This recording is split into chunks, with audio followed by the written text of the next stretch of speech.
Welcome to the Daily Switch 2 podcast. You look amazing. Is that a new shirt? The shade looks great on you. Brings out your eyes.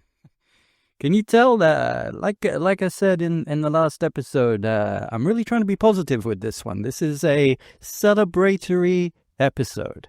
It was originally meant to come out for the 1 month anniversary of, anniversary in inverted commas, of the Nintendo Switch 2 release date, and subsequently the 1 month anniversary of this channel indeed, and when I started releasing episodes and videos. But as I said in the last episode, things conspired against us, what with Activision deciding in their infinite wisdom to release Tony Hawk's 3 days early, and then the necessity to release a video talking about these potential price increases. But that is not something that we're talking about now, because we're going to talk about 100% positivity. We're having a celebration. If you're a YouTube viewer, you will have seen the thumbnail. Stephanie Peach has baked us a cake, and we're all going to celebrate and have a party. So we're going to talk about my top 10 favorite things about the Switch 2 so far after a month with the console. We'll also cover my top 10 favorite games and the top 10 games that I'm most looking forward to as well. We'll talk some statistics about my channel too, reflecting on the first month of this show. We've had 20 episodes, 50 videos. We'll be looking into some cool stats about you, the listeners, and talking about how you can shape the future of this show. And finally, we will talk about some really positive news, including the whole game key card and third-party devs situation. Of course, that's been the source of major negativity in my episodes so far, but we finally have some good news on the horizon. So yes, I don't want to clickbait you, but we'll talk about that at the end. But if you want, as I always say, there are timestamps in the description and in the pinned comment, and also I think it's very important, so I'll probably separate it as a clip so that the most people can find it, because I think it's important to share this information. But right now we're going to jump into the top 10 things that I like about the Nintendo Switch 2 and things that I've appreciated in this first month of my time with it, and we will get into that right after I just quickly read the podcast introduction. And if you're the type of person that skips the introduction, that's not a problem, but please do me a favor and remember to drop a like, maybe a comment, and subscribe if you haven't already. We're well on the way to 1,000 subscribers, and when we do, we're going to have an even more special celebration and maybe bake another cake as well. Hi everyone, welcome to the Daily Switch 2, a podcast covering everything related to the Nintendo Switch 2, with at least one new episode or video uploaded per day to YouTube, Spotify, and your favorite major platforms.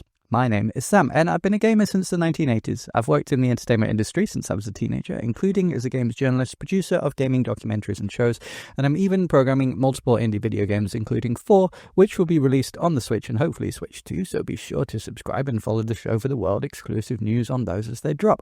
However, I'm a gamer and a Nintendo fan at heart, and this podcast is purely a passion project for me to talk about the stuff that interests and excites me about this new system. It's not monetized or funded by any entity. It's completely unofficial and unbiased, so that I can give my full, frank, honest opinions. So, if you want to support me, or just find out the best places to get these free daily episodes, or to join our free members area where you can talk to me, leave suggestions, and take part in monthly free giveaways to win official Nintendo prizes, all links are in the bio and at linktree/dailyswitch2. That's linktr.ee/dailyswitch2. Thank you so much, and back to the episode. So, running down the top 10 things that I like about the Nintendo Switch 2 so far after spending a month with the system. Of course, if you want to hear my full thoughts, I did a real 2-hour breakdown of my initial opinions with the console, and I will be making more very detailed deep dive episodes coming up, covering many things, including details on the hardware specs, the screen, battery life, all kinds of things like this. Now that I've had more time with the console. But not all of that is positive, but there are some very positive things about the system, and today we're all about the positivity. So, number 10, more power.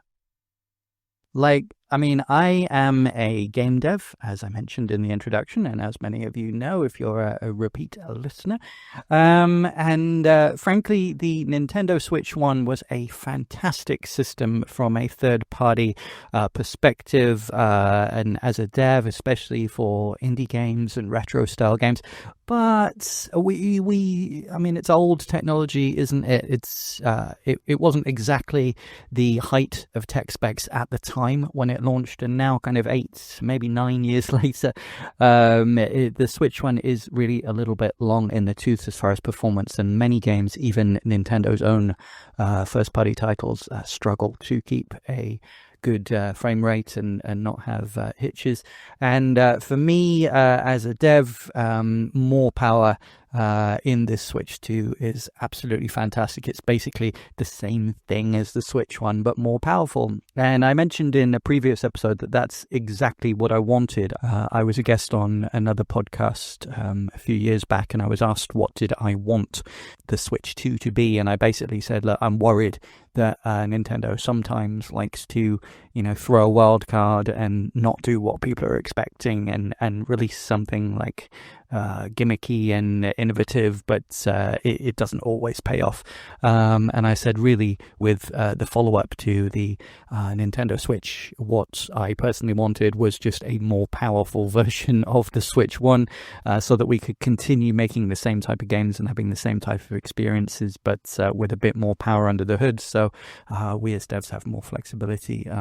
And as a gamer, also, that's what I wanted, because I wanted more and more third-party games and current kind of AAA games and things to have a chance of being released, because we saw that less and less over time with the Switch 1, because obviously the Switch 1 compared to something like the PS5 or the Xbox Series X or S is it's not going to compare, is it? So the difficulty is if a AAA kind of publisher is making a game targeting the PS5, for example, it's almost going to be impossible to release a version for the Switch 1. Whereas now, sure, the Switch 2 is nowhere near as powerful as something like a PS5 or a Series X, but it's at least in the conversation if people are making games with the idea of having like a PC version that could run on a standard kind of spec gaming PC. If you look on Steam, the standard spec gaming PC is still people using 1080p resolutions, still most people using a 1080 graphics card as well. I don't mean 1080p, I mean GTX 1080. If you're making a game kind of targeting, on low settings, it will work on that kind of gaming PC, and then on higher settings, it can look a bit nicer on something like a PS5 or a Series X. Then that is basically exactly what we have with the Switch 2, and the Switch 2 holds up pretty damn well when compared to other portable kind of PC options like the Steam Deck, for example. So number 9 in my top 10 things that I like, the docked mode looks really nice. It's a really clear output, and many games output at 4K. Sometimes it's kind of AI DLSS upscaled to 4K, but either way, it looks fantastic. I've got a fairly nice TV, and it looks really, really good on that, and it is a noticeable upgrade for many games than the Switch 1, especially once you're on a large screen like a TV. Number 8, this might seem a minor thing for many people, but it's one thing that really stood out to me and has continued to impress me over time, is the speakers. The speakers when you're in handheld mode, when you're playing portably, but you're somewhere where it's not going to annoy people if you have the sound and you're not listening on headphones, you're using the speakers. The speakers on the Switch 1, on the Switch OLED and the Switch Lite were always not particularly great, were always a bit tinny and a bit muffled. The speakers on the Switch 2 are really, really nice. Vast improvement, and that's actually a real quality of life improvement that I consistently notice finding better when I'm playing it handheld mode. Number 7, the overall look and feel of the console. I mentioned in a few kind of previous episodes that I was never the biggest fan of using the Switch 1, especially the first model, in handheld mode. The way that the Joy-Cons kind of attached to the system, I felt was not very aesthetically pleasing, with the kind of notches and the rails, and when you're staring at the screen and you can see that kind of in your periphery vision, that's always kind of annoyed me. And I'm not the biggest fan of the asymmetric kind of non-matching colors as well of the Joy-Cons. I think it looks much nicer to have the kind of Switch 2 Joy-Cons, which still have that kind of blue and red color scheme, but just with the more kind of subtle circles around the analog sticks rather than the entire Joy-Cons themselves being non-matching. But perhaps even more important, I never really felt like the Joy-Cons themselves attached to the Switch 1 in the most convincing of ways. There was always a little bit of kind of flex there. They felt very obviously just temporarily attached, which to me never felt like a quality kind of handheld product in my hands. It always felt like I was holding a cheap Android tablet with controllers stuck onto the side, which is essentially what the Switch 1 was, wasn't it? But what that meant was that I actually ended up using my Switch predominantly docked, and then buying a Switch Lite and using the Switch Lite for whenever I want to play portably. And I really like the Switch Lite. Actually, I think it's a really comfortable unit to hold. I think it looks really nice. It feels like a quality product.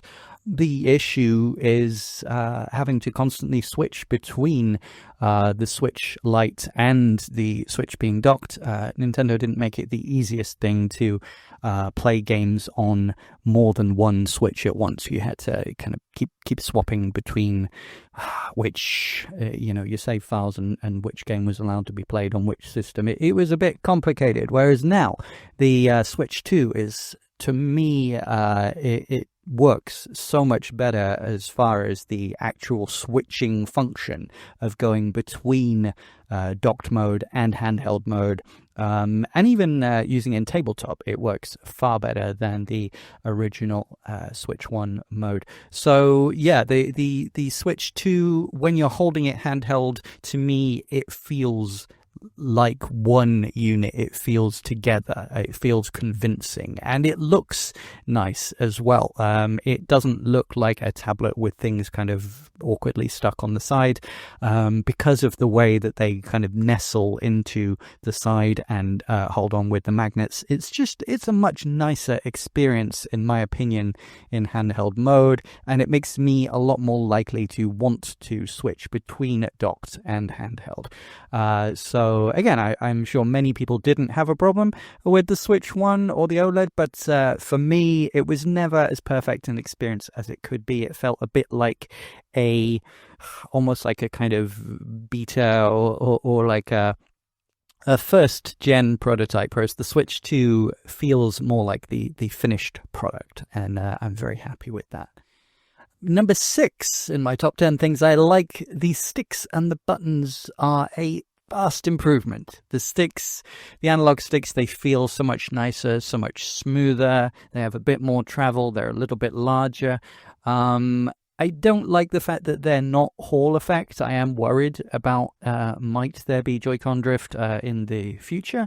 But this is a positive episode, and my experience so far with them is very positive. They feel nice. They look nicer as well, like I said, but they really do feel nicer in the hand.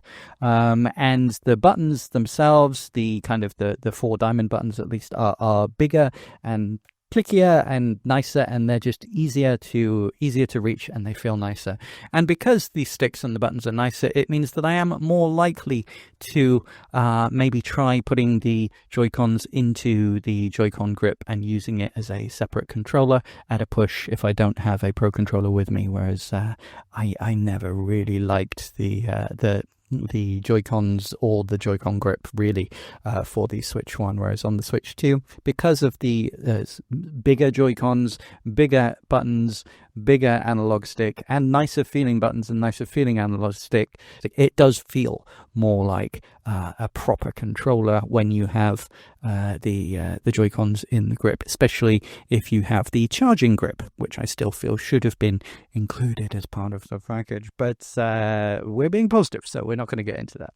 Number 5, the new Joy-Con connection method. Now, I mentioned this briefly in the overall kind of look and feel of the console, but I feel this is worth separating out as its own point.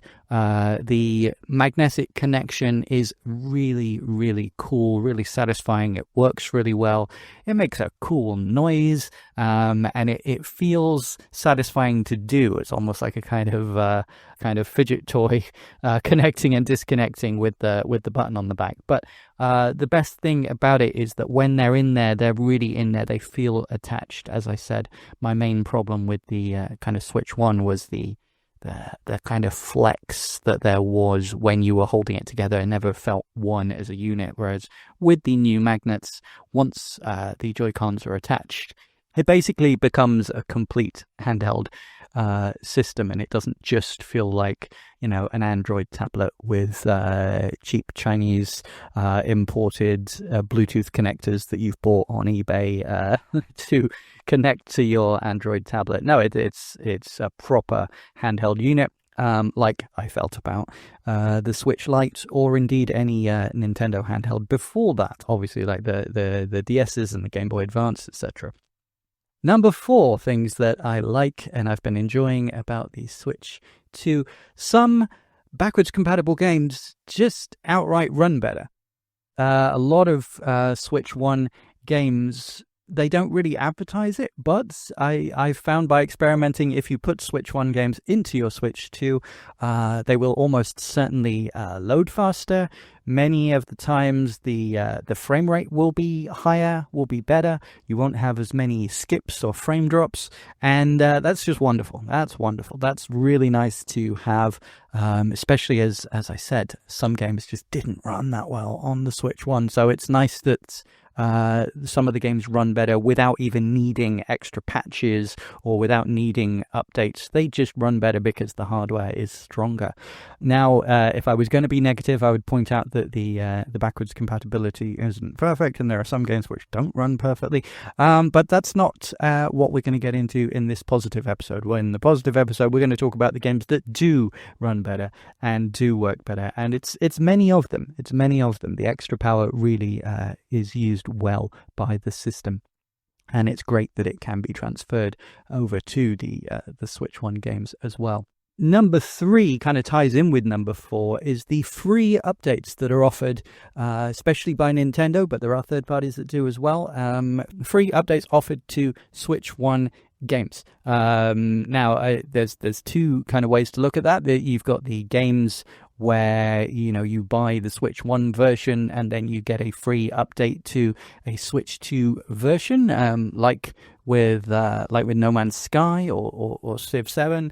But also you have the almost kind of Nintendo Switch 2 versions, which Nintendo are officially promoting as, this is a Switch 1 game, but we have modified it to make it run on the Switch 2. And unlike games like the Zelda games or Kirby or Mario Party Jamboree, sometimes, especially if it's just performance updates like higher resolution and faster frame rates, the updates are just completely free. And some of these games are absolutely transformed. I'm thinking specifically about the last gen Pokemon games, which ran very, very badly on Switch 1 to the point that I found them difficult to play. Now they run so much better. And also the top-down Zelda games, Link's Awakening Remake and Echoes of Wisdom, just it's a transformative experience playing those on the Switch 2. It is so much better, and I really, really appreciate that these updates are free and Nintendo didn't try and charge more money for like an upgrade or a remastered version. They just said, no, you know what, these games, they deserve to be played at their best. So So it's fantastic. I did have one of my commenters, they were specifically Pokemon players, and they said that they felt like the Switch 2 was like a $500 DLC for Pokemon, because they felt like they had to pay $500 just to be able to play the games that they already owned at a reasonable frame rate. And yeah, I can see that. I can totally see that. But unfortunately, those games just weren't going to run on the Switch one. We could talk about whether that's the fault of the hardware or whether they could have been better optimized. But again, this is a positive episode. So sticking to the positives, I'm really happy that many games have free updates and run so much better on the Switch 2. Number 2 in our top 10 of things that I like, the UI is so much more responsive, and especially the eShop. Now, you might be thinking, well, that's a pretty minor thing to have at number 2 in your list of things. No, but honestly, it makes such a difference. It makes such a difference, especially if you're searching the eShop and looking for games and looking, just browsing and finding things that you might want to buy, you might want to download. And even if you're not shopping, if you're looking for demos, if you're looking for free stuff to download, if you're looking for the news and the updates, just everything just works so much better. It was a painful experience when the Switch launched, and it became even worse and even slower and even more bloated over time.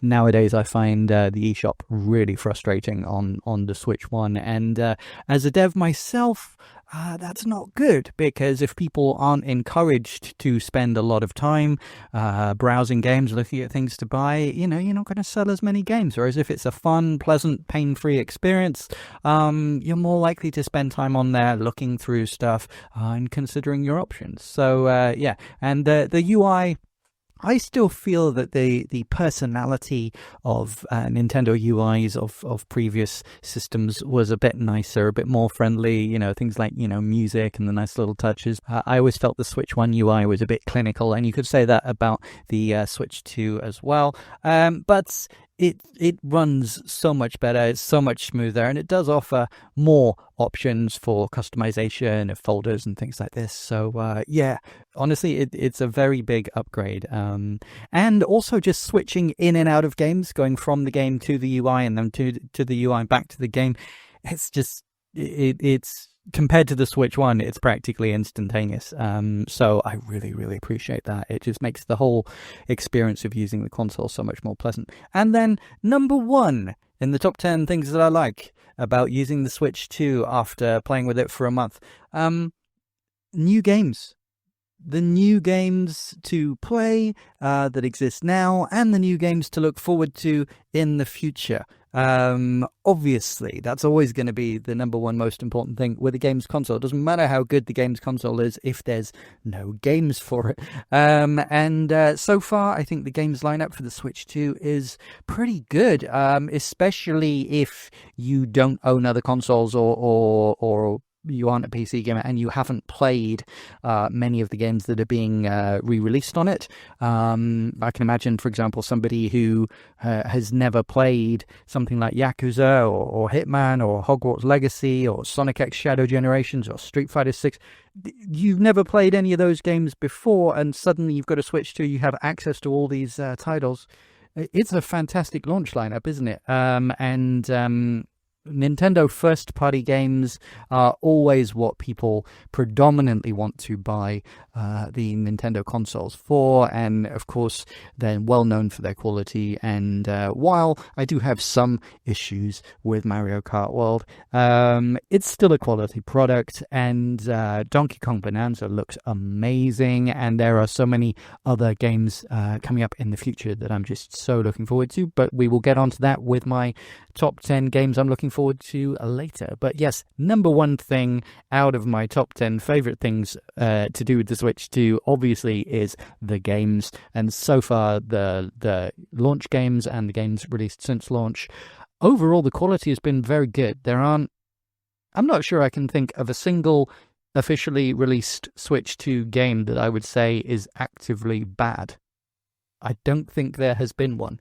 As far as I'm concerned, every game on the Switch 2, they might not all be bangers, but they're all at least good and playable. And if you received them as a gift, you'd have some fun with them. So maybe I feel some of them aren't worth the full price, but certainly, as I say, if you received them as a gift, you would get some enjoyment out of them. So you certainly can't say that for all systems at launch. And we've had a decent number of games as well, far more games than most systems launch with, and even previous Nintendo systems. I mean, I'm thinking about I got a Nintendo 64 on launch day, and that only came with basically 2 games available at release, and it was very slow drip release of games for the first 6 months or so. Same with the Super Nintendo. The Super Nintendo had just 2 games at launch, and again, it was very, very slow. That's not the case with the Switch 2. 25, 26 games at launch, and more releasing. I say 26 because there was an exclusive Japanese game as well, but I'm going to talk about that in a later episode.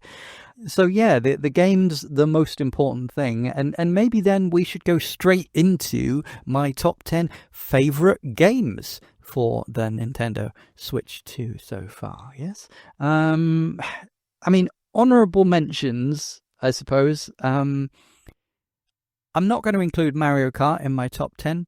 I've made many videos on Mario Kart, and I did mention in all of those videos that I do think it's a quality product, and there are really good things about it, and I can see why people would really enjoy it. It's just there's certain things about it that frustrate me.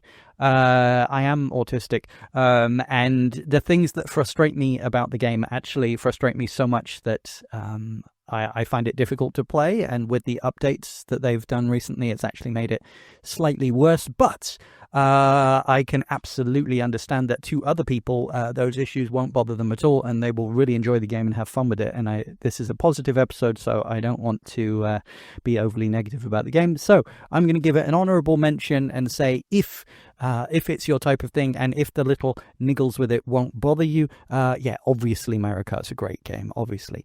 But it's just not going to be in my top 10. Yakuza, Hitman, Deltarune, these are all games which I'm 100% certain are quality experiences. I have played previous games in the series. I've played other Yakuza games. I've played the early Hitman games, and obviously I've played Undertale.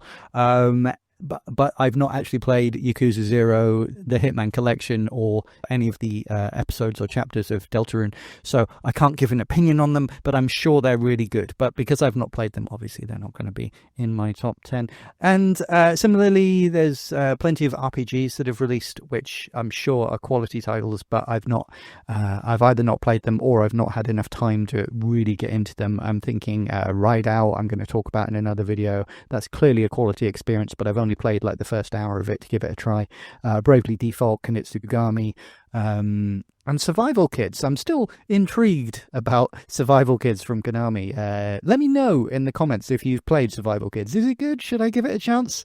It doesn't really look like my kind of thing, but it was one of the only exclusive titles on the system, so I am intrigued. And I know that it had previous games on the Game Boy Color and Nintendo DS. So if it's a long-running series, it's probably a quality product. I don't know.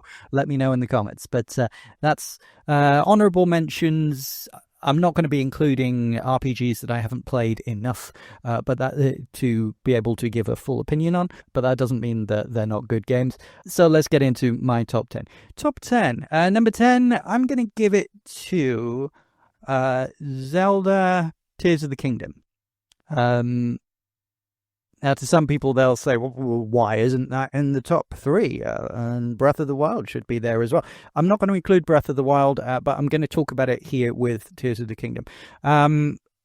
Obviously, they're both excellent games. It's just that, to me, they are Switch 1 games. They run better on the Switch 2. If you've never played them before, you should absolutely play them on the Switch 2. And actually, if you've never played either of them before, you should probably start with Breath of the Wild first. But I do feel that for people who have played them before, Tears of the Kingdom is probably the game with the more replay value or variety, just because of how much flexibility there is with the systems. And also, if you're talking about about the Nintendo Switch 2 edition. Tears of the Kingdom is complete, whereas the Breath of the Wild doesn't come with the DLC and you have to buy it separately. So yeah, Tears of the Kingdom, obviously quality game, and both Tears of the Kingdom and Breath of the Wild do play the best on Switch 2, and the extra little features you have with the application and the map, and it's just, yeah, it's a great experience.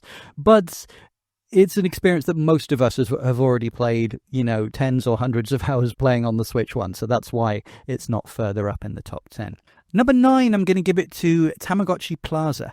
I'm sure some of you have heard my review of Tamagotchi Plaza. If you haven't, I'd recommend going and giving it a listen, because you might think you're not interested in Tamagotchi, especially when you hear that it's a kid's game, or when some people describe it as a mini game compilation. That's going to make you think you're not interested. It's actually a very interesting game. It's a quality product. It's far more in depth and has far more variety than your typical kind of mini game experience. It's a brilliant game if you are playing as a family together. You know, if you have little kids and you're going to play. I use the example of saying it's a bit like watching Bluey with your kids, in the sense that you as a parent are going to have fun watching it as well, rather than something like Coco Melon, which the kids might love, but you as a parent are going to be hitting your head against a brick wall going, I need to get out of here, I can't watch this. That's kind of how I feel with Tamagotchi Plaza. If you were playing it together as a family, the parents would have a good time. But also, part of the reason I've also included it here is because Bandai Namco are one of only 3 third-party companies so far that have released a fully physical game. You can buy a fully physical version of this on a cartridge. There's no game key cards. There's no, you know, digital download codes and DLCs and everything like that. No, it's on the cartridge. You plug it in, it works, and it's a quality product. And it's $50 as opposed to $70 or $80, which is the price of every single other physical game so far. So it's the cheapest physical game so far, and it is a quality product, and it uses the Switch 2 hardware in interesting ways, like mouse mode and the IR sensors and things as well. So yeah, it's a quality little game, but it is, you know, a simple game. It's a kids game, so obviously that's why it's only at number 9. Number 8, I'm going to give it to Arcade Archives 2 Ridge Racer. Obviously, this is an emulated port of the early to mid-90s, I think 1993 arcade game Ridge Racer. And if you've listened to my previous episode talking about the launch games, you'll know that I am an enormous fan of the Ridge Racer series. And this first game, my opinion on it is, it's basically, even though it's a very small game, there's really kind of only one track, depending on how you look at it. For me, there's pretty much infinite replay value with playing it over and over and over and over and over again, and trying to beat your lap times and trying to improve. I have been playing Ridge Racer since 1993, and I still play it regularly to this day. I'm not bored of it. And this port for the Switch 2, it runs flawlessly. It's excellent. It's not a port of the PlayStation version. It's the actual arcade version, and it's absolutely gorgeous. So if you're the type of person that really likes arcade style racing and time trial games, then yes, I can 100% recommend this. The only weird thing is, if you already bought it on the Switch 1, your Switch 1 download is not compatible with the Switch 2, and at the moment you have to pay full price for it again. The full price is fairly reasonable. I think, if I remember, it's $17. But it does say on the website that they are looking to bring a solution in the future. So at some point in the future, you will be able to download the upgrade either for free or for a smaller price. My number 7 choice of my favorite games so far released is Puyo Puyo Tetris 2S. This is an absolutely fantastic game. There is a but.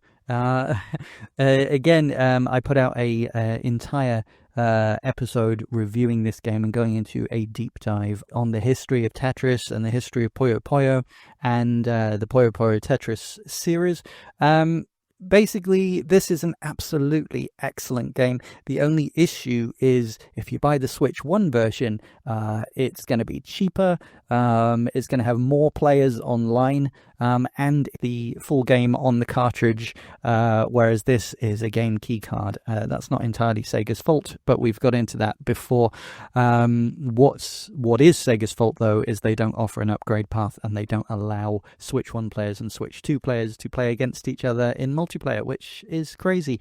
But if you're just talking about Switch 2 games and you want to collect only Switch 2 games, can I recommend it? Yes, unequivocally I can recommend it. It is an excellent game. I have played countless hours playing Puyo Tetris 1 and 2, and 2X adds some extra features, and it is the best version as long as you don't care about playing online.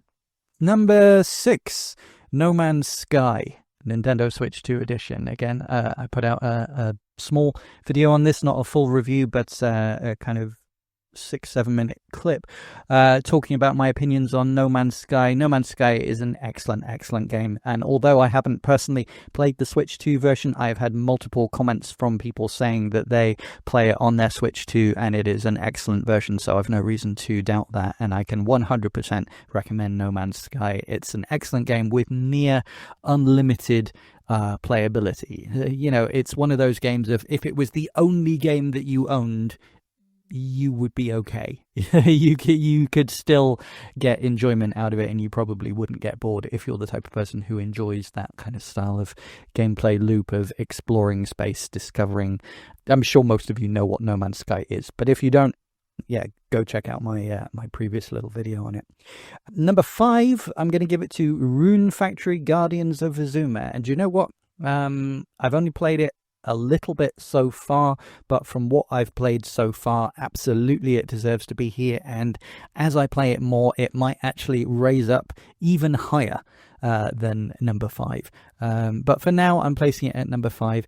It is an excellent game. I know I said I wasn't going to cover too many RPGs, but this is kind of like a hybrid RPG with kind of farming and life simulator elements, and it's just and dating sim elements, and it's a really cool kind of melange of styles. And I wasn't originally going to get into it, but then I praised it because it was one of the tiny handful of games which actually come with the full physical game on the cartridge, and I believe also, if you're not in Europe, it does come with a manual in the box as well, which is really nice, because again, even Nintendo aren't putting manuals in their boxes nowadays.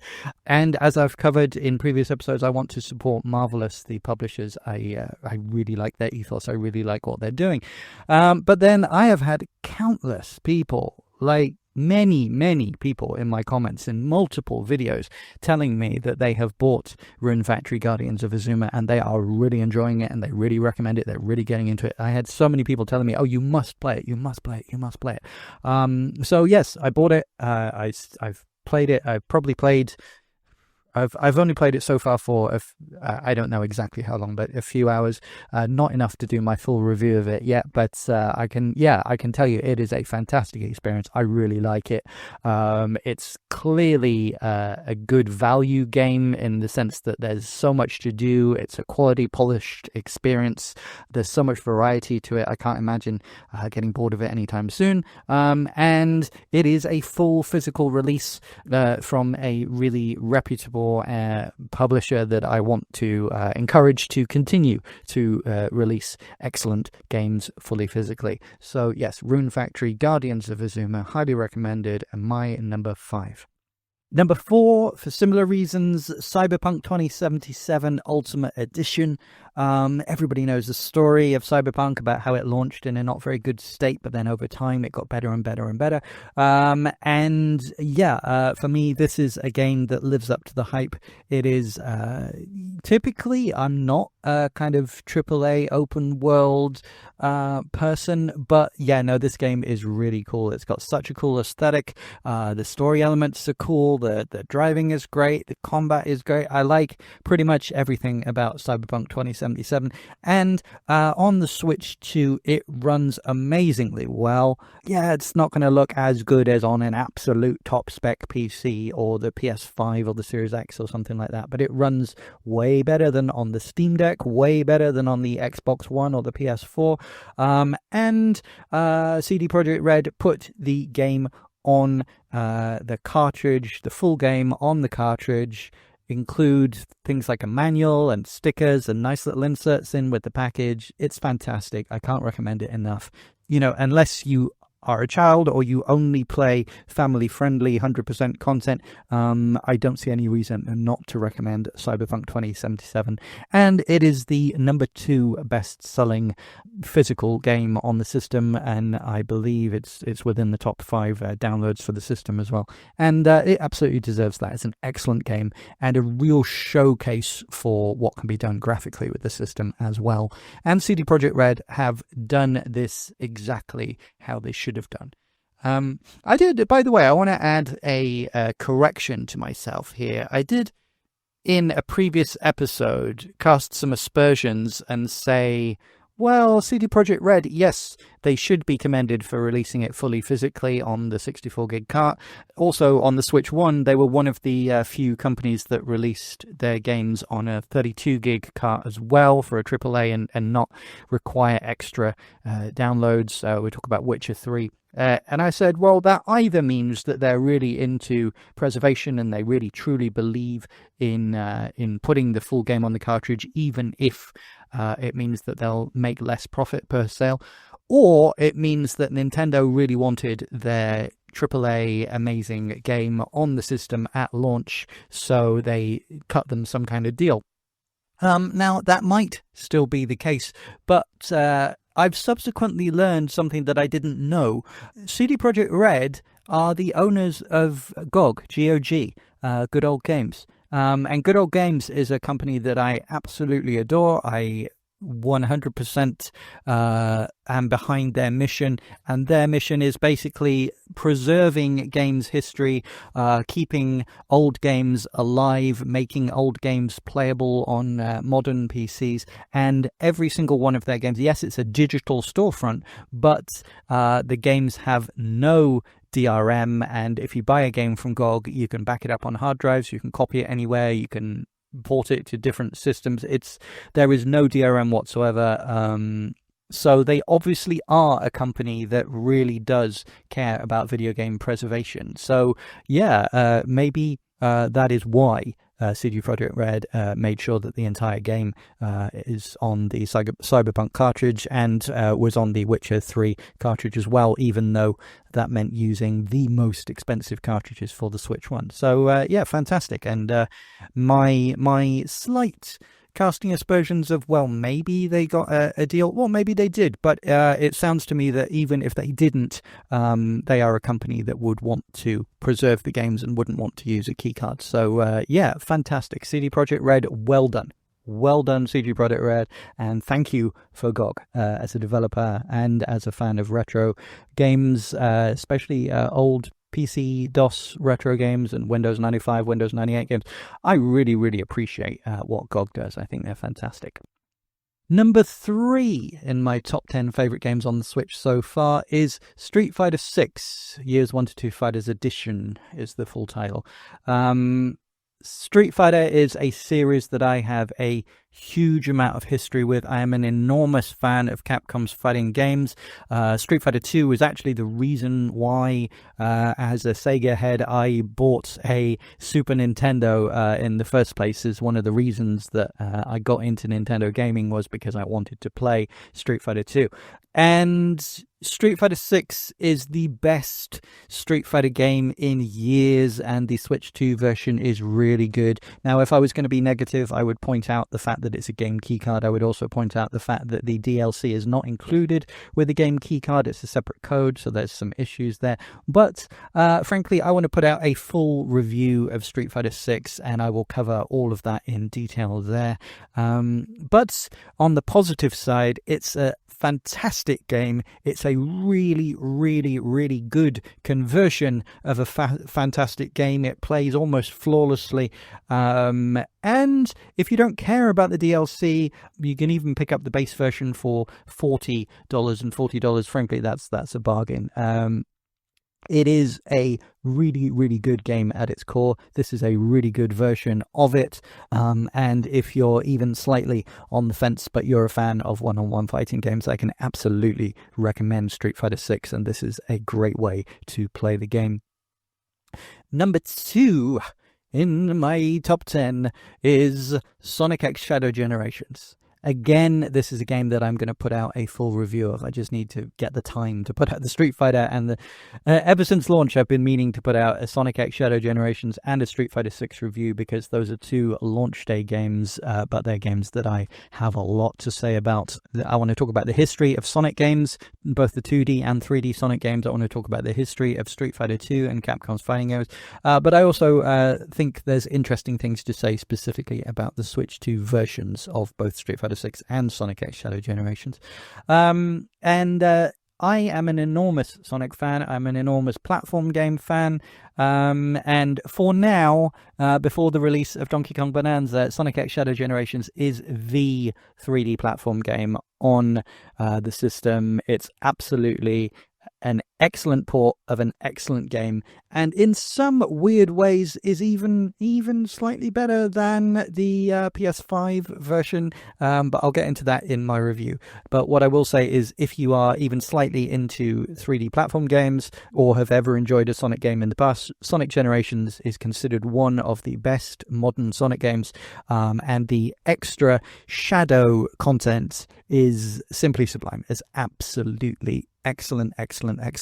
And the Switch 2 is a great way to play. My only negative point is, again, is a game key card, and there's no upgrade path. Same with Puyo Tetris. Sega haven't included an upgrade path from the Switch 1 version to the Switch 2 version, which is slightly frustrating. But again, if you are just buying games for the Switch 2, you don't care about that. If you just want to know, is it a good game? Yes. Is it worth the money? Yes. Will you enjoy it? Yes, I genuinely think you will. It's an excellent game. And my number 1, I'm sure many people will have predicted this because I already put out a full review and I often mention it. And I said in my review that it was my favourite game of the launch lineup, at least. And it continues to be my favourite game, including the new games that have been released since then. It's Fast Fusion. I won't say too much about it here because I did a full review, but if you like futuristic racing games, or if you want a graphical showcase to show what your new hardware can do, Fast Fusion is the game to buy. Unfortunately, there is no physical version available. It's just a digital game, but it is the cheapest, or one of the absolute cheapest games on the system. It's only $15, and that is an absolute bargain. There is a wealth of content here, and they're going to be adding more to it for free over time. Fast Fusion, excellent game. That is my number 1 game on the system so far. But, of course, there are many games coming up in the future. And later on in this episode, we're going to talk about my top 10 games plus some honourable mentions that I'm really looking forward to in the future too. But I just want to take a small break to talk about my channel, because this is the 1 month anniversary of the Switch 2, but it's also the 1 month anniversary about my channel. Now, of course, this show is available on Spotify and other podcast platforms, but it's more difficult to get full breakdowns of stats from all of those combined. So I'm going to be talking mostly here about the stats from YouTube. But of course, if you're one of the people that listens on Spotify or something like that, you are very, very welcome as well. And I really appreciate everybody who listens, no matter how they listen. It's fantastic. But let's break down the YouTube stats. So far, I have 958 subscribers. We're well on the way to 1,000 subscribers. That's fantastic. And as I've said before, I have a special episode planned for when we do hit that 1,000 subscriber mark. I am really grateful for every person who listens and enjoys the show enough to decide that they want to subscribe. I'm aware that I talk a lot. I'm aware that I ramble a lot. I'm aware that my style is not for everybody, but there are a decent amount of people who enjoy my stories, who enjoy my historical takes, and who seem to get my humor. So if you're one of those people, thank you so much. Every single person who subscribes, I really appreciate it. We've also had 64,000, more than 64,000 views so far, 64 being an appropriate number. because of the Nintendo 64 and also because of the 64GB cartridges for the Switch 2. But 64,000 views so far on YouTube. That is insane. That's a huge number. Now, of course, not everybody sticks around and listens and watches the entire episode, especially these, hour-plus long episodes. But we have had over 2,300 hours of content watched. So that is a lot of people who are sticking around and watching the entire thing. As I said in my previous episode with the long episodes, it seems to be about 6% of people that listen all the way, literally all the way to the end. And if you're one of those people, I really, really appreciate you. 2,300 watch hours is incredible. That's amazing to me. It's very satisfying to know. But also from, if you want to just get under the hood a little bit and, talk brass tacks business-wise as far as YouTube goes, I don't really do this for the money because there is no money. It costs me money. But when you get to 3,000, so we're really close to that, when you get to 3,000 watch hours, I can start live streaming every now and again, and people will be able to give super chats. Also, people will be able to give super thanks on videos if they really appreciate them, and also I'll be able to do channel memberships. Now, I'm not sure what kind of perks I could give for a channel membership, but if you have any ideas, drop me a line in the comments. But once we get to 4,000, so we're more than half the way there. Once we get to 4,000, that's when the channel becomes properly monetized, and we start getting from adverts or from people who are YouTube Premium members watching. So again, I don't do this for the money. I don't think it's very likely to turn a profit anytime soon, if at all. But it does cost me money, obviously, to make these, what with all the software subscriptions that I have to have, and just buying the console and buying the games, buying accessories, etc. So if I can start getting a little bit of advertising revenue in just to offset some of that cost, that would be absolutely fantastic. And frankly, I wasn't expecting to get anywhere near 4,000 watch hours, anytime soon. I thought that would take years. But the fact that we're 1 month in and we are already at 2,300 watch hours, that's absolutely incredible. So thank you to everybody who listens, and especially those who listen all the way through to the end. That's just incredible, and it's really, really helping. Another thing that blew my mind when I looked it up and I realized is YouTube has served nearly 500,000 impressions.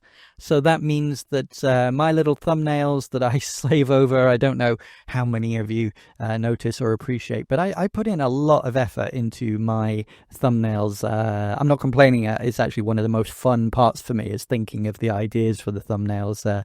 Often I make parodies, or I come up with little ideas that just make me giggle when I think about it. And I think, that'll be a really cool thumbnail. And I usually spend somewhere between an hour and sometimes 3 or 4 hours making the thumbnail for a video. But it's because, I'll get an idea in my head and I'll think if I saw that, I'd think it was cool, or I'd want to click on it. And it's fun to me to spend time in Photoshop making them. I know a lot of people just assume, you just typed a prompt into AI and it spat out an image. That's couldn't be further from the case. Yes, I do use AI sometimes for producing, say Mario as a certain character, replacing a certain character with Mario or something. Yes, I use AI, but it never gets it right. I have to always have 5 or 6 different attempts, and then I use Photoshop to cut out the bits that worked and delete the bits that didn't work and kind of combine them together. But a lot of the time I'm actually drawing elements myself, or I'm using 3D rendered elements myself. Sorry, I don't know if you can hear, there's church bells going off. But often I use hand-drawn elements myself, hand-cut-out elements myself, some 3D rendered elements that I actually make myself using 3D models and moving them around. I do a heck of a lot of touch-up, even if there are some AI elements. But anyway, so my thumbnails that I spend this time slaving over have been seen nearly 500,000 times To me, that's absolutely incredible. Now, given that I only, in inverted commas, have 64,000 views, that means, what's that, about 2.5% of people actually clicked on them, which is not amazing, but it's not terrible either. And maybe I could make more clickbait style thumbnails, more kind of Mr. Beastie, makes everybody click on them and get up to like 10% of people clicking. But personally, I actually think it's better to do what I'm doing now and make kind of very targeted, kind of in the know kind of thumbnails that people, if they see them, they might recognize what I'm parodying, or they might understand the reference, or they might see the retro thing that I'm harking back to.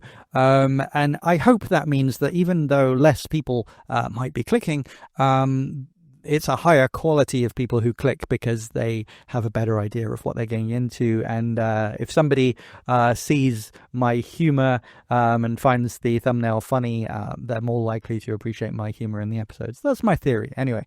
So I don't want to say that 2.5% is not good. No, it's incredible, because those 64,000 views, that's just mind-blowing to me. That's amazing. So far I've had 218 comments. That's people who've actually bothered to take the time to type a comment. And I would say overall the quality of my comments is fantastic. Many people type multiple sentences, multiple paragraphs. Sometimes we get into conversations either way, and I've had some really good feedback, some really good insights, some fantastic kind of conversations. And this is what I wanted when I started the channel. Is I didn't really start it thinking I was going to make profit with it. I'd started it thinking I'm really excited about this new console and these new games, and I want a space to build a little community and talk to people about them. And also with my own games that I'm making as well, I thought, wow, if I can build a community of people with a similar taste to me and who like similar games to me, then they'll be more likely to be interested in my little games as well, and they might be excited for my games release as well. But 218 comments. I appreciate every single one of those comments. If you're one of those people that's commented, thank you so much. And I do notice there's a handful of people who regularly comment, and thank you so much. Thank you so much. As well as those comments, 4,225 likes. 4,225 likes that somebody has listened to my content and felt, you know what, I'm going to bother to click the like button to show appreciation. And again, it means so much to me that people go out of their way to do that, rather than just clicking on the video, listening for a few seconds, going, oh, do you know what, this isn't for me, or even clicking on the video and listening all the way through, enjoying but not bothering to like or leave a comment. Those people who do leave a like, leave a comment, it really helps with the algorithm. Thank you so much. And if you're listening right now and you haven't already, please drop a like and consider leaving a comment as well, because it really does help. But I appreciate it so much. And again, like with the with me saying that the majority of my comments have been very positive and very helpful, with the likes, my like versus dislikes ratio is 96.4%. So yeah, the occasional dislike, but geez, 96.4% of people clicked like rather than dislike. So thank you so much for all the positivity. That's really motivating to me. Out of my viewers, 91.3% are male. That's not surprising, being that YouTube is around 80% male in the viewers anyway, and obviously video game content tends to skew more towards male viewers as well. But what that does say to me is that around 10% are not male. So welcome, ladies and otherwise. Everybody is welcome here, and it's fantastic. And I do notice that a good percentage of people who actually leave a comment and that I get into conversations with, it's not just exclusively male either. So I really like that. I'm really happy that we have a wide variety of people who are here. And speaking of a wide variety, it's a huge age range as well. The majority of people, nearly 37%, 36.8%, are in the 25 to 34 age bracket. But A similar number, 25.2%, are 18 to 24. 21.9%, 35 to 44, which is my own age bracket. Giving away my secrets here. But we do have people even older than me. My goodness me. At 45 to 54 is 7.4%, and even 55 to 64, there's 0.7% of people. So if you're one of those people in the older age bracket, welcome. But also we have some young'uns in here as well. 13 to 17 is 8% of my listeners. And that really warms my heart, because I speak a lot about retro games. I speak a lot about the historical side of the industry. And also I talk a lot, and I know that the stereotype is that young people nowadays, it's all TikTok and short form videos, and that's really not me. I like to have a long conversation and talk about things and talk about the context and tell stories about the industry. So 8% of my listeners in the 13 to 17 age bracket. That's fantastic. Welcome. As I say, everybody is welcome here. The only thing is we have 0% of people over the age of 65, and that doesn't particularly surprise me. Although my mother is over the age of 65, so my mother is not listening. It doesn't surprise me, actually. I told her not to, because she won't understand everything I'm talking about. But yeah, if you are over 65, let me know. Drop a comment. If you're under 18, don't let me know. Don't drop a comment, because I don't want to know that you're under 18, because then suddenly it becomes awkward talking to you, doesn't it? Because maybe I shouldn't be talking to people under 18 on the internet. I'm just a normal guy. What's that hacker meme? We're just men. We're just innocent men. A pretty high percentage of viewers who are watching are actually returning viewers. Around 1,000 people are returning viewers who come back regularly, which is absolutely fantastic. But being that I have less than 1,000 subscribers, that means that some of you are not subscribed. If you are a returning viewer who have listened to multiple episodes but you've not subscribed yet, what are you doing? Subscribe, ring the bell. Thank you. But in general, thank you so much. It really warms my heart that a high percentage of viewers who watch are people returning regularly. That means a lot to me, because obviously it means people are appreciating what I do. So I'd rather have a small audience of people who really get what I'm doing than have millions and millions of people who don't care. You know, I'd rather a niche audience, but who are really into it, you know. The vast majority of my listeners come from the USA, which doesn't surprise me. The vast majority of YouTube audience are American anyway, and obviously Nintendo is very popular in the USA, and being that this is an English language channel, that makes sense. So out of the returning listeners, or the regular listeners, 51% come from the USA, 9% come from the UK, 6% come from Canada, about 2.5% come from Australia. You're lagging there. What are you doing, Australians? And Ireland, surprised me, is only 0.2%. Come on, Ireland. Why don't you like my show? Ireland, all the other English-speaking countries are listening. Ireland, if you're from Ireland and you're listening, give me a shout. Let me know in the comments. Say, I'm here, I'm from Ireland. But we have a lot of people from Europe and the EU and the rest of Europe. Germany, Netherlands, Italy, Sweden, Poland, Spain, Norway, Austria, Belgium, Finland, Turkey. I'm seeing all kinds of European countries where people are coming back regularly. So that's really, really awesome to me. Obviously, it's an English language channel, but obviously many people in Europe speak English as well. Fantastic. And thank you so much for listening to little old me. But we have people from even further afield as well. I noticed there's regular returning viewers from Mexico, Brazil, and the Philippines as well. That's absolutely incredible. So if you're from somewhere interesting, well, wherever you're from, it's interesting to me. Let me know in the comments, where are you from? Now, I'm sure some of you will have noticed when I was talking about European countries, and especially 4.5% of the people listening will have noticed that I didn't mention France. And France is actually my number 4. My number 4 percentage, just behind USA, UK, and Canada.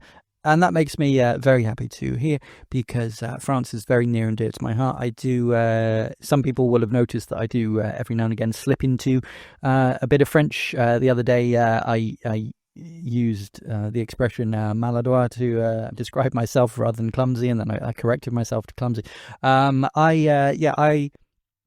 People wonder about my accent. I've had a few people ask about my accent. Some people interpret it as a British accent. Other people can't place it. It's because I am, yes, I'm British. My family are Welsh. But since I've been a teenager, I started working in London. And then I moved to often working in the US, especially LA and New York.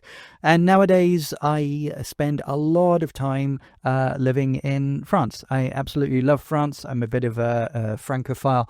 So that means that on a daily basis, I'm actually speaking French more often than I'm speaking English, or at least when I'm not recording this podcast. So sometimes I find myself thinking in French, and then having to correct myself into English, which is funny. But the reason why I mentioned France is tomorrow is, at the time of recording at least, tomorrow is what the English-speaking world calls Bastille Day, le 14 juillet, la fête nationale. So I am going to be putting out a special French episode, not a French language episode. Don't worry, my English-speaking chums. No, it will be an English language episode, but I will be talking about all kinds of French-related Nintendo gossip. We'll be going to the history of Nintendo France. We'll be talking about the pretty unique circumstances surrounding the NES in France. For the first time in the history of this channel so far on YouTube, I will be showing actual video footage that I recorded rather than just showing trailer footage, because we will be going to some shops in France, real genuine French supermarkets and other shops to show Nintendo products, and actually found some pretty interesting talking points about the pricing of the Nintendo Switch 2 and Switch 2 games in France. There's some let's just say they don't follow the pattern that Nintendo of America wants to set with the pricing. So while most of my listeners are American, I think you might find it interesting listening to how things are different here in Europe, and the alternate history of Nintendo in France. And also for my UK listeners, considering that France and the UK are basically neighbours just across the pond, a few kilometres, a few miles, and connected by the Channel Tunnel, obviously. You can get from London to Paris in wow, what is it, less than 2 hours. But you might be surprised that the history of Nintendo is very, very different to how things played out in the UK. We're going to cover all of that tomorrow with a very special episode. So today's clip will be video number 47. Today's episode, positive episode, will be number 48, which is episode 19. Tomorrow's clip will be clip 49, and then tomorrow's full episode, the French episode for Bastille Day, 14 juillet, will be video number 50 and episode number 20. So with those nice round numbers, it makes sense to have a special episode. And I'm really looking forward to doing that. I think it's going to be a lot of fun. So now into my top 10 games that I'm looking forward to. Again, like with my top 10 games that I enjoyed, we're going to talk about some honourable mentions before I get into the full top 10. There's a couple of pixel art games that I'm really looking forward to. Marvel Cosmic Invasion. I'm a huge fan of retro pixel art style scrolling beat 'em ups, and I think Marvel Cosmic Invasion looks absolutely incredible. And also Witchbrook. My goodness, do I love the look of Witchbrook. Everything about Witchbrook looks amazing to me. And both of those games are games that I'm absolutely slavering over. The question will become, how are they handled with the Switch 2 versions, and how will they look with the 1080p screen of the Switch 2 and the ghosting issues, neither of which give the best outlook for really nice crisp pixel art in that kind of 240p-ish style. So, yes, I'm really looking forward to both of those games. Remains to be seen as to whether I will choose to play them on the Switch 2 or whether it will be better to play them on the Switch 1 or indeed PC or another system. But I'm really looking forward to them, and I'm glad that they are coming out on the Switch 2, and we will be covering them on this channel, absolutely. But by the way, if you've just suddenly gone, hang on, what were you saying about the screen? Don't worry, I'm going to do a whole other episode on the screen, doing a deep dive, and yeah, trust me, I have thoughts. Other honourable mentions, games that I'm looking forward to. 2-Point Museum. I really love the 2-Point games. They're basically the kind of spiritual successors to the theme park and theme hospital series of games. I really love 2-Point Hospital, and 2-Point Museum looks like it's going to be absolutely fantastic. Really looking forward to that. Coming from Sega Europe, I believe, is publishing it. It's not going into my top 10 because we don't so far have a confirmed release date for it. It's a multi-plat game that's probably coming out on the Switch 2 at some point. And you could say the same for Virtua Fighter 5 Revo, another Sega game. I love the Virtua Fighter series. My favorite Virtua Fighter game is actually Virtua Fighter 2. But 5 Revo is a good game, and I'm looking forward to it. Again, I think it'll be great as long as we get a good port. It'll be really nice to have a kind of portable version of that. And I think the Switch 2 is powerful enough to do it justice. But again, we don't have a confirmed release date for that yet, and it is a multi-plat game. The other thing that I put into honourable mentions, Disney Dreamlight Valley. Disney Dreamlight Valley is a game that I really love the look of, but I'm also scared to play. Because with Animal Crossing style games, I try to avoid them because once I start playing them, I get completely obsessed with them. They take up all of my time, and right now I don't have the time to be throwing into something like that. And also I was worried that because of the developers and the publishers, it's likely to become a hell of microtransactions. But at the same time, everything I saw about that game on the Switch one, it just looked so beautiful and looked so cool and just looked like something that I, as a self-confessed Disney adult, would just absolutely love. So it was one of those things of like, I was putting off playing it, and I thought, well, maybe at some point in the future, if I wait, they'll release like an Ultimate Edition that doesn't have like microtransactions or whatever, and it'll just be like you buy the Ultimate Edition and everything is included with it. That's what I was hoping for.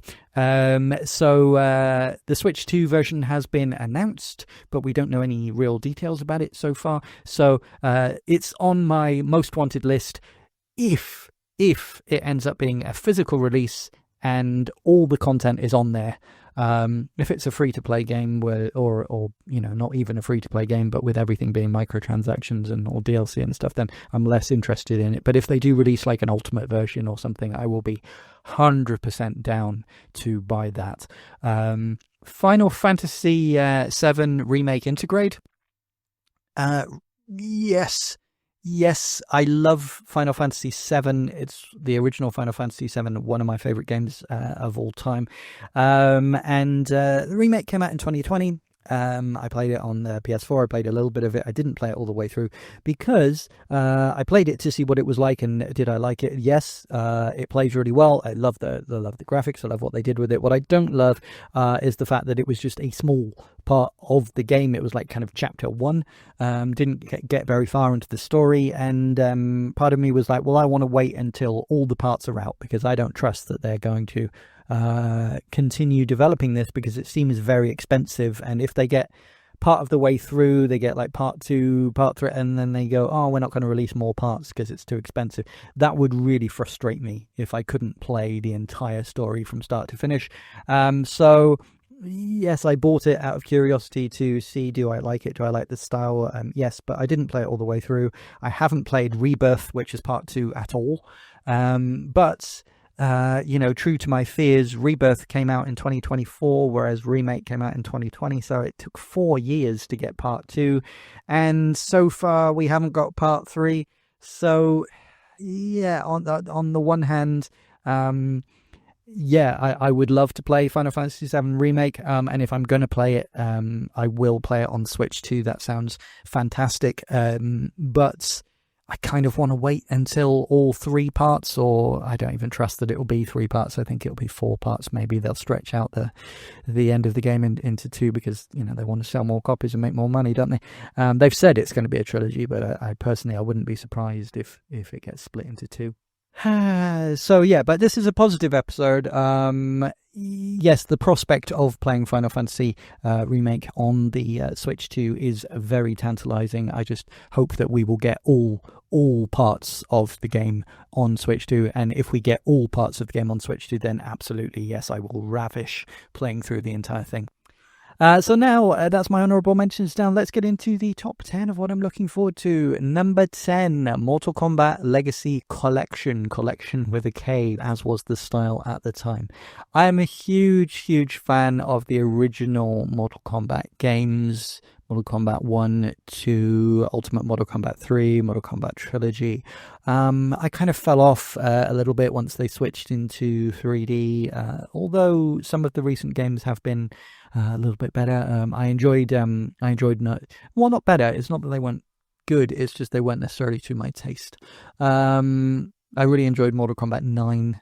11, there's things I like about it, there's things I don't like about it, but the original trilogy games I love, and I, to the point that I have a vast collection of pretty much every single version of Mortal Kombat 1 and 2, and I have at various points in my life owned Mortal Kombat 1 and 2 arcade cabinets. As I said, with my career, I move house quite a lot, so unfortunately I can't always bring them with me, but I always end up missing them and end up rebuying a new Mortal Kombat 1 or 2 machine. I don't have one right now, but I'm kind of eyeing up maybe rather than getting an original one, maybe I'll go for one of the arcade 1-up cabinets and modify it a bit. That might be a bit easier and cheaper and take up slightly less space. But anyway, I love Mortal Kombat, and Legacy Collection looks like a fantastic collection. It's from is it Digital Eclipse who puts out the fantastic retro compilations. They're always very high quality and come with kind of documentary style or historical footage, and the presentation is always excellent, the emulation is always really good, and it looks to be a really good selection. My one disappointment so far is that it doesn't include the Master System versions of Mortal Kombat 1 and 2, which are actually really cool versions, really surprising of what they managed to achieve with the Sega 8-bit hardware. And also I would dearly love if they included Mortal Kombat Trilogy on there as well, even if it's just the PlayStation version emulated, no problem. It would be sort of nice to have Sub-Zero, Mortal Kombat Mythologist Sub-Zero on there as well. I mean, it's a terrible game, but it would be nice having it on there for historical purposes. But Trilogy, especially if we could get Trilogy with no load times, I would really love to have that included. But frankly, even if it was just the arcade versions of Mortal Kombat 1 and 2, I would still buy it, pay full price for it, and play the absolute heck out of it. I love me some classic Mortal Kombat. Number 9, I've put Yooka Replaylee, which obviously is the, or maybe not obviously, but is the new kind of remastered, improved, ultimate version of Yooka-Laylee. Yooka-Laylee, for those that don't know, was a 3D platformer in the style of the rare platformers for the N64, like Banjo-Kazooie, Donkey Kong 64, Conker's Bad Fur Day, and it's made by Playtonic. And Playtonic is a company made up of the remnants of, or many of the people who were original members of Rare back then. Yes, nowadays Microsoft owns Rare, but most of the original team did not go on to work for Microsoft, but many of them have set up an independent company called Playtonic, and they made a game called Yooka-Laylee. Yooka-Laylee, when it first came out, was a game that there was so much hype for, but then some people were disappointed because they felt that it wasn't quite as polished or quite as finished as they wanted it to be. I enjoyed it a lot, but I could understand what some of those complaints were. But Yooka Replaylee, if you go to the website and you look at everything that they're discussing and everything that they want to do to make it better.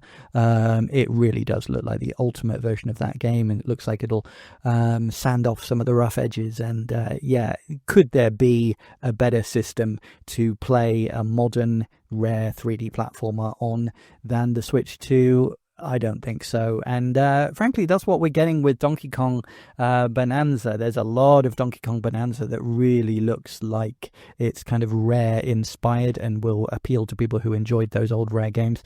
And Yooka-Laylee is very much of that ilk. So I'm very much looking forward to Yooka Replaylee. Number 8, Story of Seasons Grand Bazaar. I talked about this a lot in a previous episode, so I won't go into it too much here. But I was always a fan of Harvest Moon on the Super Nintendo, and Story of Seasons is the new name for Harvest Moon because there's some licensing issues. So the games that call themselves Harvest Moon aren't really the sequels to the earlier Harvest Moon games. It's complicated. Anyway, Story of Seasons. It comes from Marvelous, and as I mentioned earlier this episode, Marvelous is a company that I really want to support, and also I really appreciate that they are putting out full physical versions of every single one of their games. So I will 100% be buying Story of Seasons Grand Bazaar and looking forward to playing it. Number 7, Drag X Drive. I've talked about this a little bit in a few episodes. I've kind of alluded to the fact that I think this is a very, very interesting game. For those that don't know, this is a kind of wheelchair basketball game. It looks similar to Rocket League in the sense that Rocket League was like kind of playing football but with cars, and this is it's like a futuristic take on basketball but with wheelchairs, and you use the mouse mode and the motion controls in interesting ways to control it.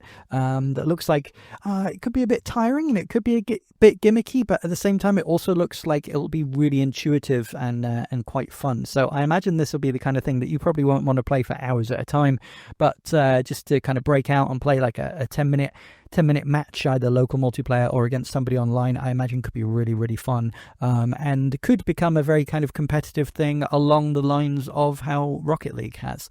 It's an official, it's a Nintendo game. It's a first-party Nintendo game.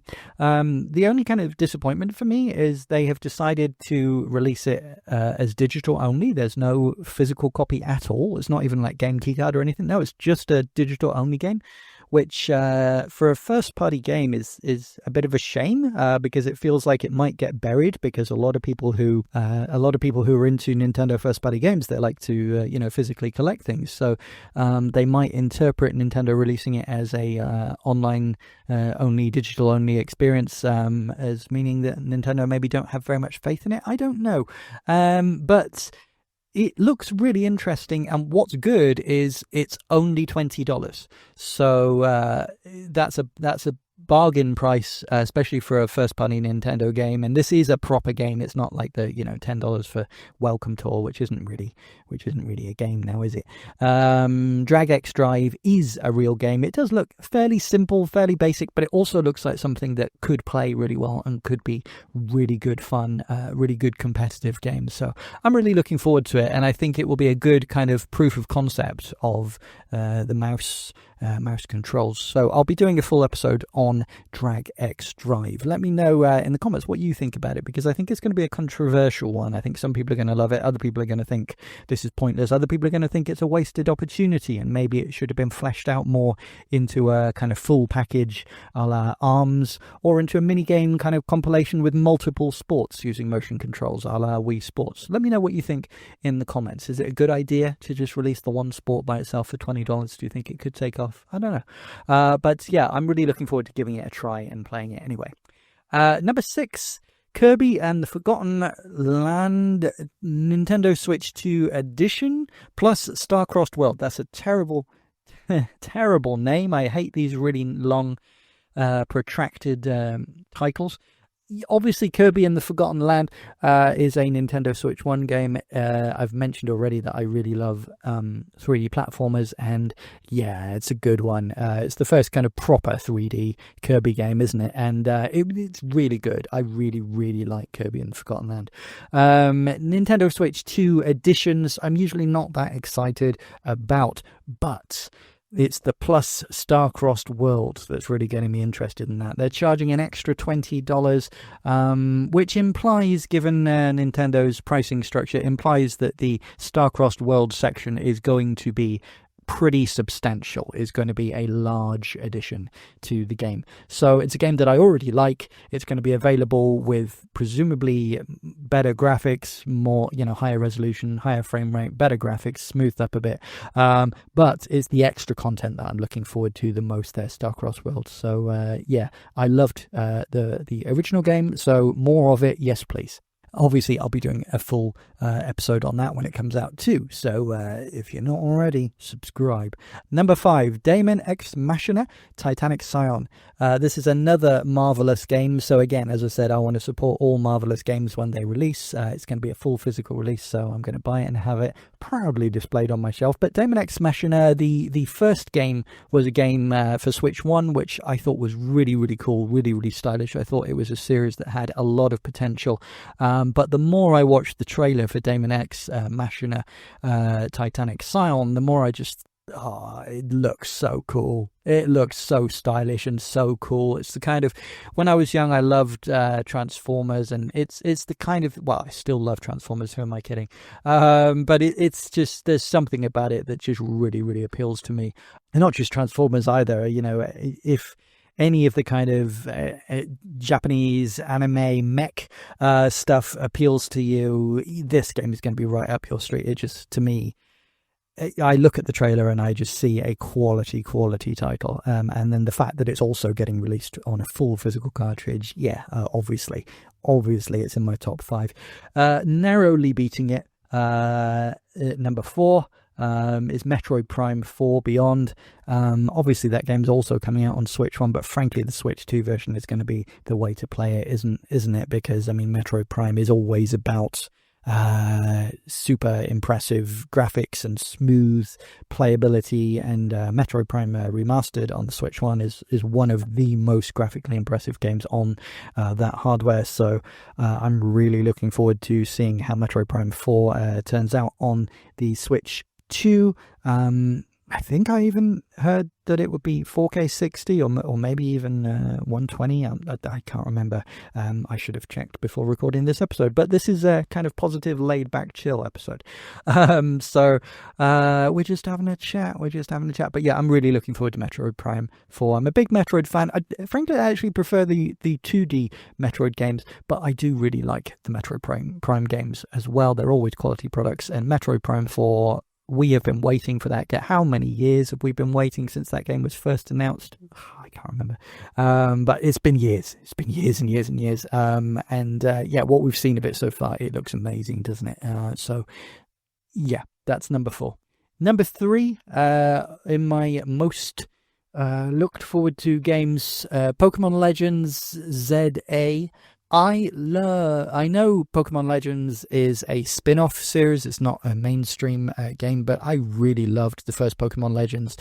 Introduced like a kind of new way that the battles work, new kind of control methods. And for me, when I was playing Pokemon Legends, like what I felt was like, okay, this is the future of Pokemon. This is what future Pokemon games should be. And then I was almost kind of disappointed when the mainline games went back to the more traditional gameplay. I really liked Pokemon Legends. Pokemon Legends ZA looks great. And frankly, again, like I said, the last gen Pokemon game, it was, for me, it was almost unplayably bad on the Switch 1 with the performance side of things. But got a whole new lease of life with that free update that I mentioned earlier. So Pokemon Legends ZA, I'm sure the performance will be reasonable. And if we're going back to that style of gameplay from the first Pokemon Legends game, I'm totally up for that. I'm really looking forward to it. Number 2 on my most wanted games is Sonic Racing Crossworlds. I've mentioned this game multiple times, and I love the Sonic Racing game. Well, I love Sonic All-Stars Racing, and All-Stars Transformed is potentially my favourite kart racing game of all time. It's incredible, and Sonic Racing Crossworlds, it just looks so cool to me. There's so much about that game that just makes me want to play it. I'm going to do multiple full episodes on that game. The only kind of hesitation that I have is at the moment we have a confirmed release date for all other systems, including the Switch one, but we don't have a confirmed release date for the Switch 2, and we don't have a confirmed price for the Switch 2 either. So that says to me either that Sega are having problems porting it, or more likely that they're having some kind of restructuring and some questions that they're asking themselves after what has happened with the 4 games that they've released so far, with Puyo Puyo Tetris 2, Sonic X Shadow Generations, Yakuza 0 and Raidou Remastered, all of which have been game key cards, but as we know, the game key cards aren't very popular and aren't selling very well. So maybe they're kind of reconsidering, do we put Sonic Crossworlds on a cartridge but charge more money for it, or do we go the digital only route, or what? But one thing that is interesting is, while I've criticized Sega for not allowing upgrades from the Switch 1 versions of Puyo Puyo Tetris 2 and Sonic X Shadow Generations, they are allowing upgrades from the Switch 1 version of Sonic Crossworlds, Sonic Racing Crossworlds. So what that says to me, as I've mentioned before, is while we don't have a confirmed release date, I think they know damn well that they are not going to release the Switch 2 version day and date with the other versions. So they're hoping that Nintendo fans will buy the Switch 1 version to play on their Switch 2 with the promise of an upgrade path later. They haven't said yet whether the upgrade will be free or whether it will be paid, but at least they are offering an upgrade path, which is something that I really wish they would change their mind about and offer for Sonic X Shadow Generations and Puyo Puyo Tetris 2S, because if they did, I could recommend both of those games a lot more freely. And number 1, this is pretty predictable if you know me and if you listen to my episodes, but number 1 game that I'm most looking forward to is Donkey Kong Bonanza. Now, I have mentioned multiple times in multiple episodes, tomorrow I'm planning on releasing a Donkey Kong Bonanza video, and then it keeps getting put off for various reasons, usually because there's certain dates that I want to hit, like because a certain game has come out or a certain thing is in the news, or like tomorrow we've got the 14 juillet, so I want to release that on the correct date. But I absolutely promise that the next full episode after 14 juillet will be my first of many Donkey Kong Bonanza videos, and all the way through up until release I will be releasing multiple games, talking about it before the release, then I'll be doing my first impressions review on the day of release, and then we'll be talking more and more about it afterwards, because frankly I have not been so excited for a game in maybe a decade. This game is so a bit of me. There's nothing about this game that I don't absolutely love the look of. Frankly, I could not be more excited about this game. And now, just to finish up this ultra positive episode on an ultra positive note, one of the most negative things that I've been talking about, and one of the things that I've talked about at the most at length, for the most times, for the most episodes, for the most videos, and also my episodes and videos that have got the most listeners and the most views, is me talking about my opinions on the game key cards, on the 64 gigabyte card limits, and how these decisions that Nintendo are making are unnecessary and actively hurting third-party devs, and especially indie game developers who make smaller experiences that they want to sell for cheaper, like retro-style indie games that were abundant on the Switch 1, and you could buy, for example, something like Turtle Shredder's Revenge on the Nintendo Switch for around about $30 physically, or even less money if you're buying it digitally, and that has been one of the great strengths of the Switch 1, and Nintendo seems to be trying to completely make that impossible to do on the Switch 2, which really hurts me as a developer, but hurts many of the most passionate collectors for Nintendo. But even for AAA games and people who only care about really big games, the keycard situation is one that has been a sticking point for many people. Many people hate them. Many people are refusing to buy them, and it's been actively hurting third-party. We've heard statements from people saying that the third-party sales are below even their lowest expectations. And I've talked about this at length and why I think it might be happening and how I think Nintendo should change things and how they could change things. I've offered multiple different solutions using my literal decades of experience in the industry, both as a developer but also as a publisher of physical media and an exporter to retailers around the world. I've had many products that have been sold in supermarkets around the world in multiple countries. So it's not just me as a fan moaning. I actually know what I'm talking about. And I've offered many potential solutions of how Nintendo could get around this issue. But many people in my comments have said things like, yeah, but Nintendo is stubborn and they're not going to do that. And there's, you're just yelling into the wind because they'll do what they want to do and they're not going to change their mind. And I have repeatedly said, no, I think they might. I think that they might realize that they've kind of messed up. They might realize, oh, we thought we could get away with this, but actually this is affecting our bottom line, and third-party developers are not happy, and they're leaving us, and our sales are not good enough, and we're losing out on money that we could be making because we make money every time a third-party game sells. So we need to keep selling third-party games, and we need to keep third parties happy. And our core fans are arguing back, and even people are raising this in shareholder meetings. People are standing up and they're saying things, and it's making us look bad, and we're getting all this negative press.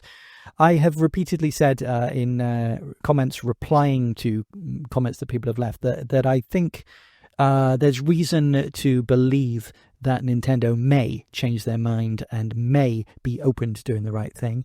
And while historically Nintendo have been quite arrogant and quite refusing to change their mind, even if they're shooting themselves in the foot, they're like, no, we've made a decision and we're going to stick to it.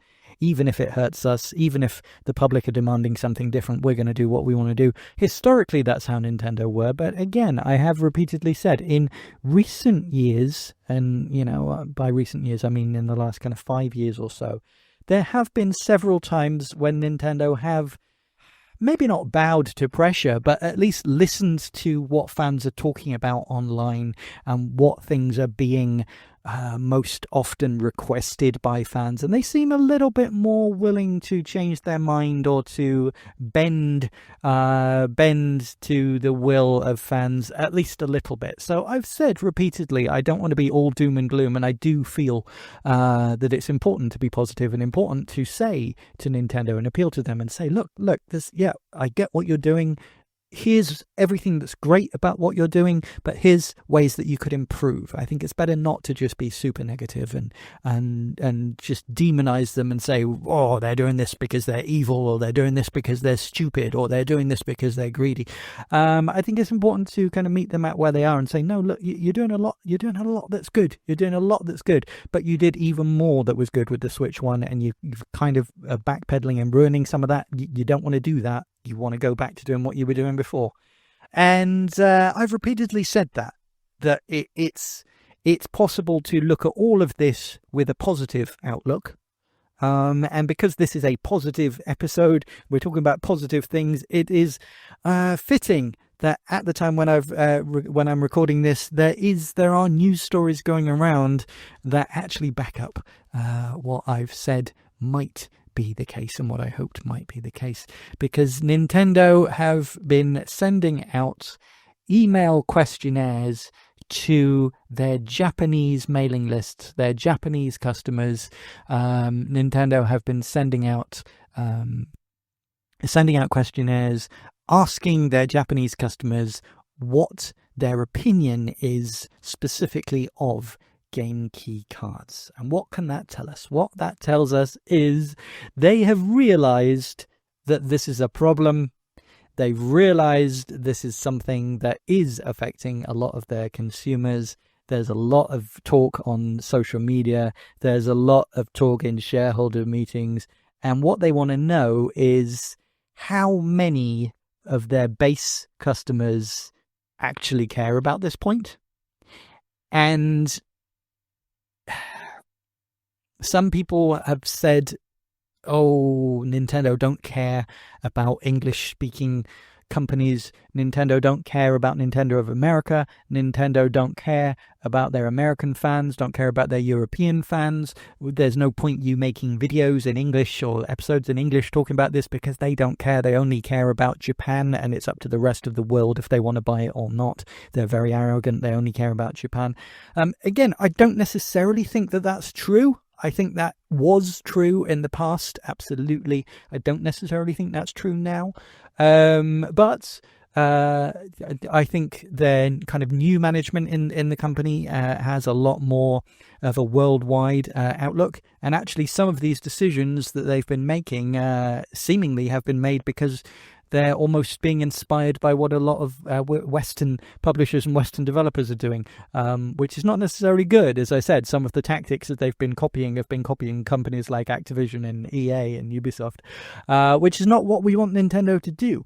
But yes, Nintendo are always going to prioritize what their Japanese customers think first. Yes, that is true. So yes, these surveys have only gone out to Japanese customers. It's a shame that they haven't gone out to the American and European and the rest of the world customers as well. But here's why that's a good thing. Historically, Japan is the strongest market of physical collectors. Japanese people basically don't buy digital games. They just don't. They like to collect physical media. And it's one reason why PC gaming isn't anywhere near as big in Japan as it is in the rest of the world, because something like Steam just does not appeal to the average Japanese consumer. And Japanese consumers in general don't shop online either. They like to go into physical retailers and buy things and support their local shops.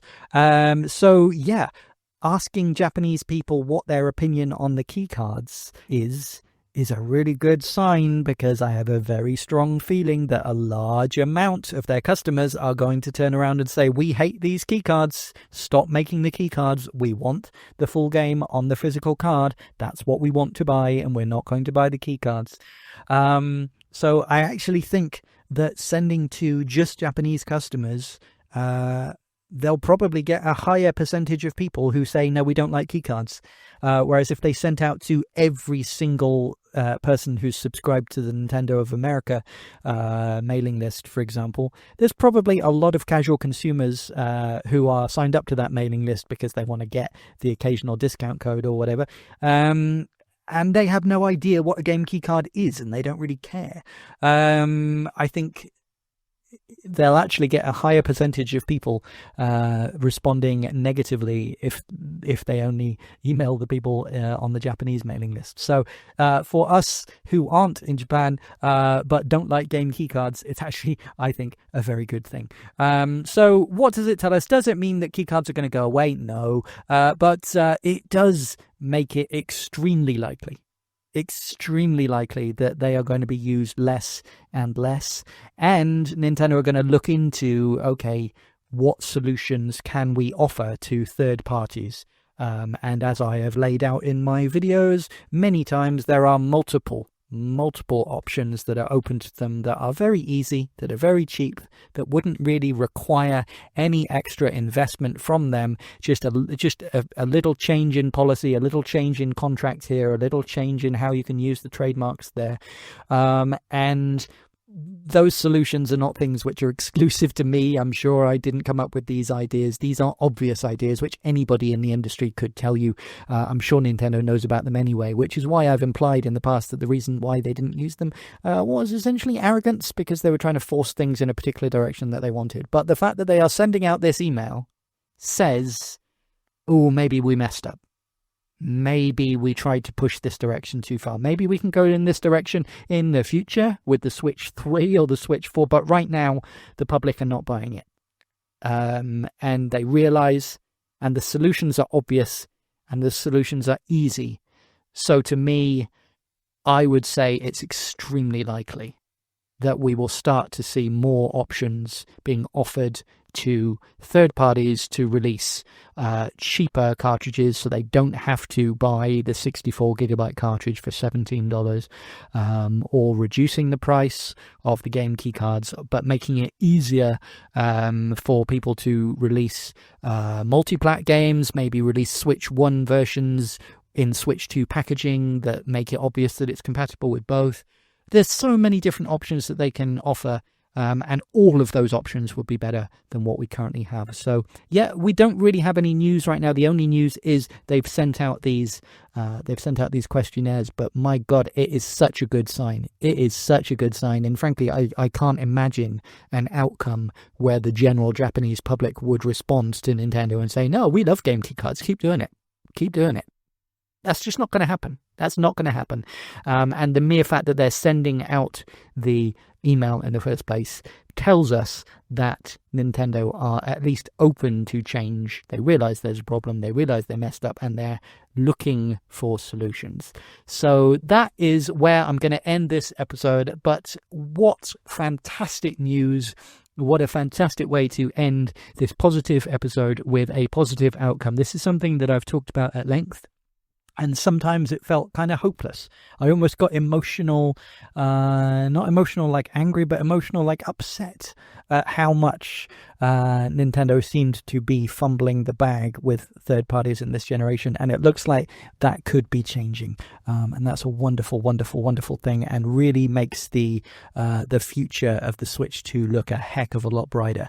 And obviously, as a Switch 2 game developer, but also as the host of the Daily Switch 2 podcast, I want the future to be rosy for the Nintendo Switch 2. So if you've listened all the way to the end, as I said, you are one of the real ones. You are one of around about 6% of people who listens to this far at the end. Thank you so much. Please drop a like, drop a comment. If you're not subscribed, I don't know why you wouldn't be subscribed if you've listened all the way to the end. That seems crazy, but go ahead and subscribe. And please consider coming to our members only area that I've talked about before. It's completely free. It's absolutely free. You can find the link at linktree/dailyswitch2. That's linktr.ee/dailyswitch2. We're not even at 10 members yet. It's a very exclusive club that you can be a part of. But as soon as we get to 10 members, I'm going to start doing monthly giveaways. I've got loads of little official Nintendo gacha toys and things like this that's just for fun I'm going to be giving away. But it's a great place to just come and talk to me directly and suggest things that you want to be in the show. So I really appreciate people who come and join. And also, if you want to support the show in any other way as well, as I said in my last episode, I actually had my first paid Patreon member. Thank you so much. And also had my first Buy Me a Coffee donation. That's incredible to me that within 1 month that has happened. I was not expecting that at all. So it's utterly humbling. So thank you so much. Linktree/dailyswitch2, linktr.ee/dailyswitch2. And I will see you tomorrow for le 14 juillet, la fête nationale. I'm sure my French listeners will appreciate it, but also I think my listeners from other countries will find it really interesting hearing the French history of Nintendo and how Nintendo are doing here with the Switch 2 launch. It's very different to the rest of the world. France and Nintendo have a unique history. It's really interesting. So, à demain, j'espère. Merci. See you tomorrow.